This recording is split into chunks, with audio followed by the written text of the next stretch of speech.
Hacia 1810, en el Virreinato de la Nueva Granada, se gestan movimientos independentistas contra la monarquía absoluta española. En 1815, Fernando VII, rey de España, ordena a Pablo Morillo ejecutar la reconquista de sus colonias en América.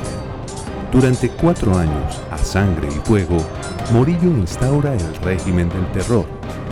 A pesar de las derrotas y masacres sufridas, los movimientos libertarios continúan su lucha y en 1819 libran la Batalla de Boyacá, que marca la caída del régimen español en la Nueva Granada. Sin embargo, algunas provincias del sur mantienen sus disputas para alcanzar la libertad, como la Batalla de San Juanito.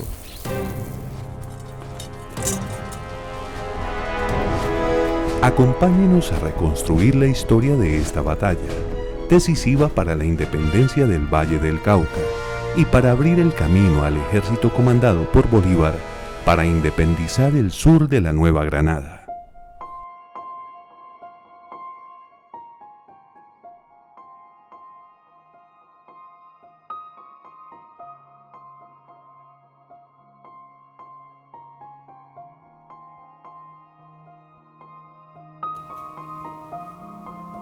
Para el siglo XIX, los actuales países de Venezuela, Colombia, Panamá y Ecuador, que conformaban el Virreinato de la Nueva Granada, eran gobernados desde España por el rey y su poder absoluto. El rey, quien era el que mandaba, decía qué se hacía y no se hacía, tanto en España como en sus colonias. O sea, era dueño de todo, de la vida, de los bienes, de la honra de sus súbditos. Para tener mayor presencia en sus colonias, el rey nombraba un virrey. Hacia 1810, en la Nueva Granada era José Amari Borbón. Una de las primeras cosas que mandó a hacer el monarca Borbón fue la división de castas. Mestizos, mulatos, aparecen por último salto atrás y tente en el aire.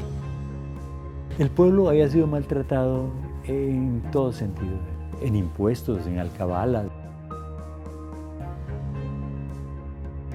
A finales del siglo XVIII había gente que había viajado a Europa a estudiar, como pasó, por ejemplo, con Simón Bolívar. Y entonces se habían dado cuenta de la diferencia de lo que eran las cosas en América con lo que eran en Europa. Es donde se empieza a dar esa emancipación y el pueblo se empieza a levantar en contra de la monarquía porque ya se sienten muy absorbidos de este yugo que nos tenían.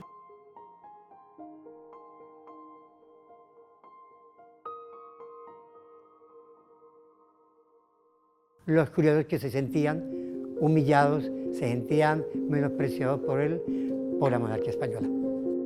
Frente a la monarquía absoluta apareció el concepto de la libertad, que se distribuyó por todo el mundo. En 1809, en la audiencia de Quito, que regía hasta el Valle del Cauca, un grupo de criollos liderados por Juan Pío Montúfar declararon una nueva junta de gobierno. Una de las cosas que legisló fue darle libertad a los esclavos que se acogieran al partido de la Junta de Quito. Y eso llegó hasta acá.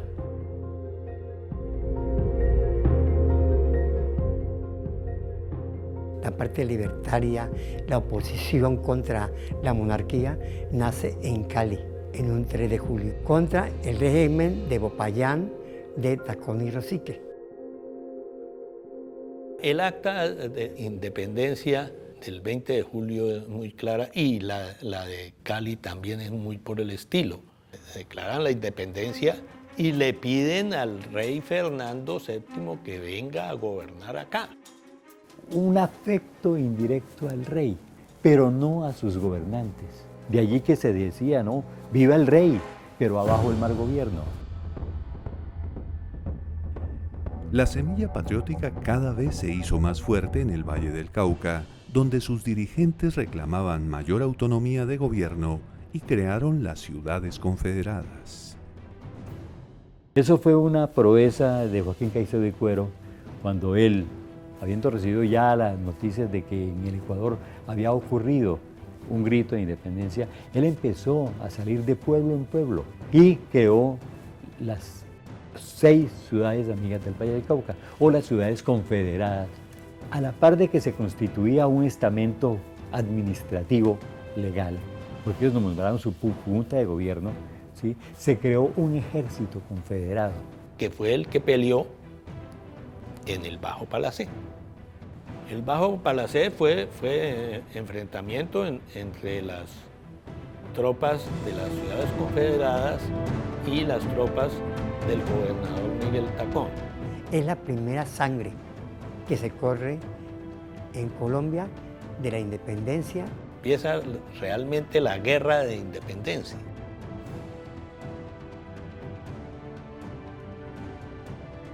Esa batalla pone en alerta a los españoles de esa provincia, de Popayán y Quito.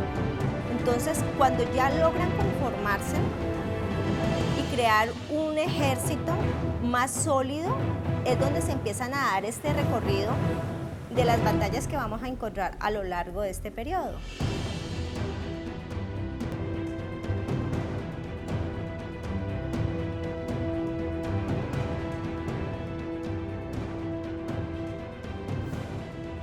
Esta serie de triunfos para el ejército confederado alimentaron los aires libertarios para la Nueva Granada, pero la monarquía española arremetió con todas sus fuerzas. Fernando VII vuelve al poder en España y decide reconquistar América.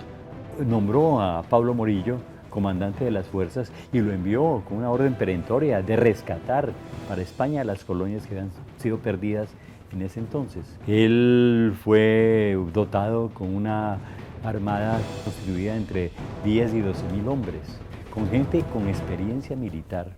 De ahí que fueron sacrificados, pasados por las armas próceres. A Francisco José Calda, Camilo Torres. Nuestro querido compatriota José María Cabal.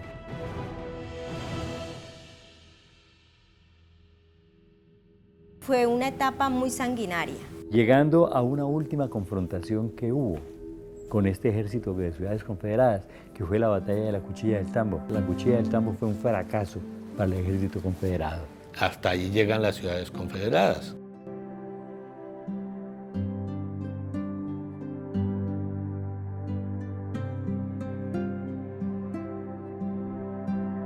Tras el régimen del terror, las fuerzas independentistas sufrieron muchas derrotas que llevaron a España a recuperar buena parte de su poderío en la Nueva Granada.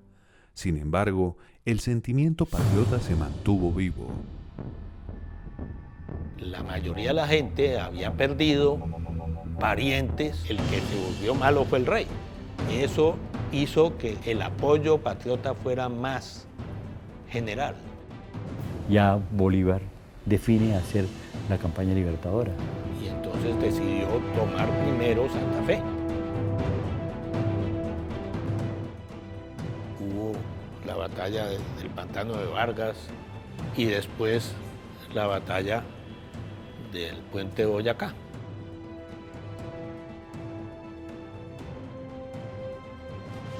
Ya eso de por sí señalaba de que la independencia de nuestra patria había llegado. Después de su derrota en Boyacá, las tropas realistas se dirigieron al sur, donde aún ejercían poder sobre el Valle del Cauca y tenían en Popayán un fortín. El sur no se independizó con Boyacá, porque vamos a encontrar más acá esas pequeñas batallas. En el momento no se les dio esa importancia porque toda la importancia se la llevó Boyacá y se dio como cierre de la independencia. La resistencia del Valle del Cauca se dio cuenta que venía calzada. Pedro Domínguez era gobernador de Popayán. Estaba esperando a ver por dónde llegaba el virrey Sámano para protegerlo. En las cercanías de Caloto, en el Guanábano, lo estaba esperando Juan María Álvarez con 150 hombres. El gobernador llevaba 80 hombres. Hacen una confrontación. Cae víctima el gobernador Pedro Domínguez. Entonces, ¿qué hizo Calzada? Mandó a los húsares del Príncipe con otros 150 hombres del común a castigar a los vallecaucanos.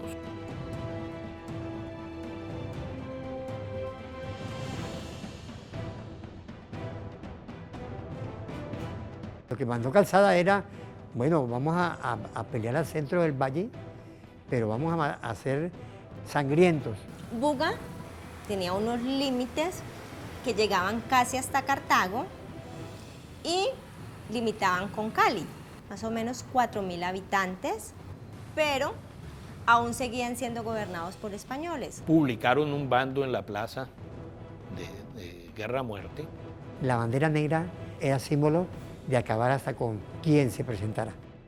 La Fuerza Armada, conducida por don Miguel Rodríguez, comandante español, que acampado en los llanos de San Juanito al frente de esta ciudad, me esperaba para medir sus fuerzas con las de la República. Ante este oscuro panorama, la estrategia independentista estuvo encabezada por Joaquín Ricaurte, Juan Runel y María Antonia Bautista.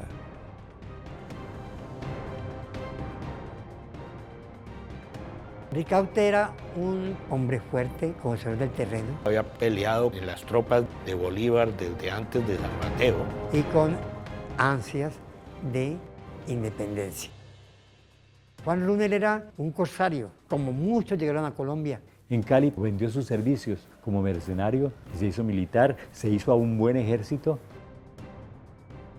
María Antonia era una liberta. En el 16 le matan a su hijo, que está enrutado en las filas patriotas que manejaba Carlos Montúfar. En el censo que hace Tuluá en 1821 encontramos a María Antonia Bautista, de 58 años, es decir, que sí fue censada María Antonia. Joaquín Ricaurte, dicen las leyendas que María Antonia era quien le había formado las tropas para que él las dirigiera. Las ideas libertarias, María Antonia empieza a difundirlas dentro de los poblados. Eso hizo que ganara seguidores. Y resulta que las cosas se cambiaron aquí en el valle, porque el ejército que compuso Ricaurte, Runel y María Antonia era gente común, la que acompañó. Estaban criollos, estaban indígenas, estaban negros, con armas hechizas, con lanzas de bambú.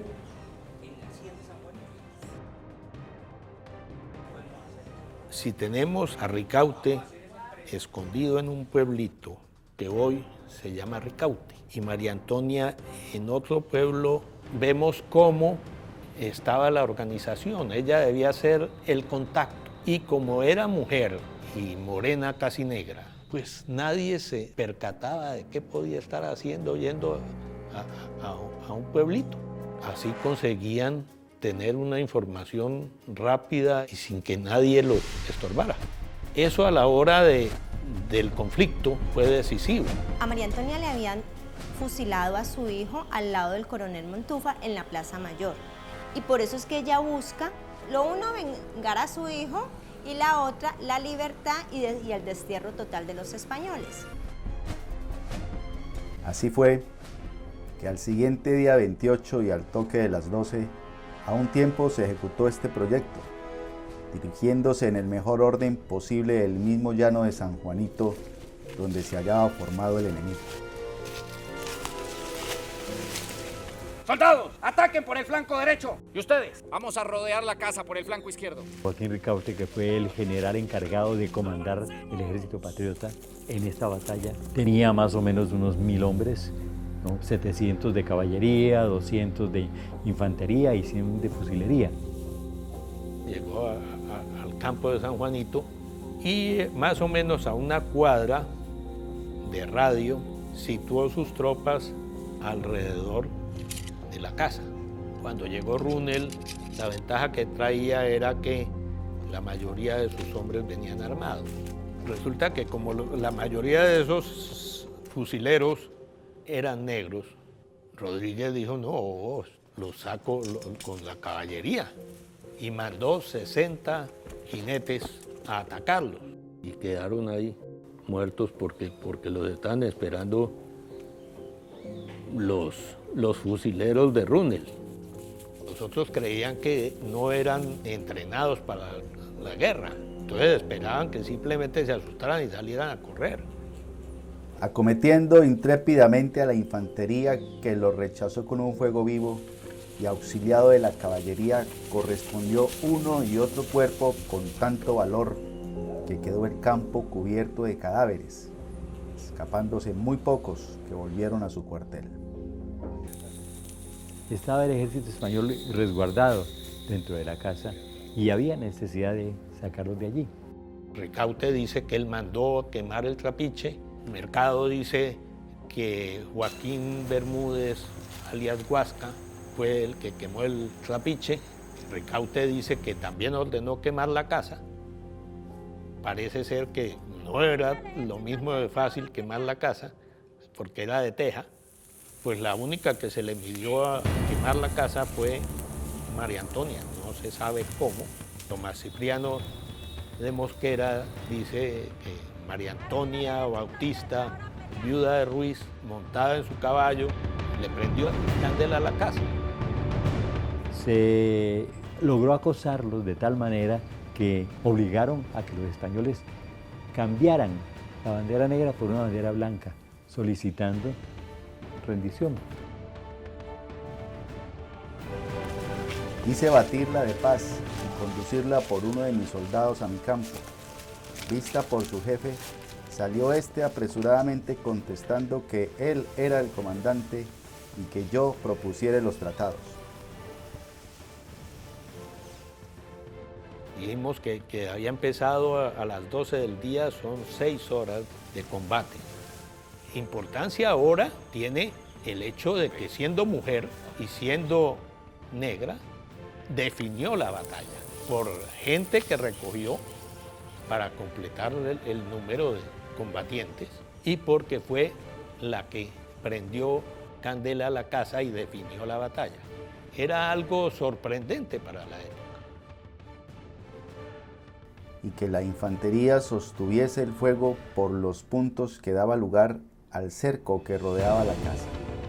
El informe se lo dirige a su jefe inmediato, que era el vicepresidente Francisco de Paula Santander, pero el destino final era el presidente, o sea, Simón Bolívar.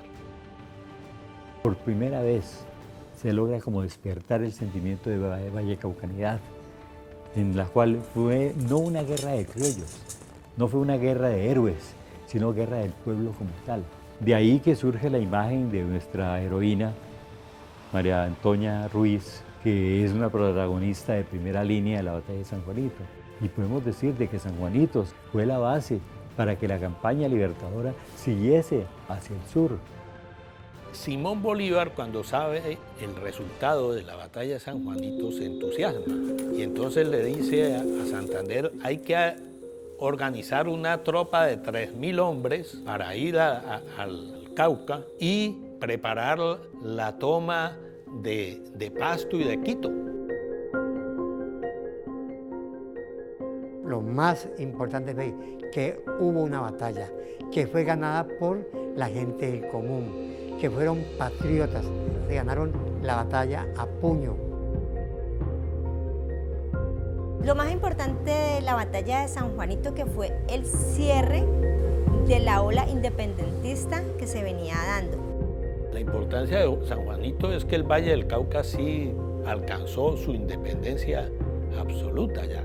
No solo el Valle del Cauca, sino también la provincia de Popayán.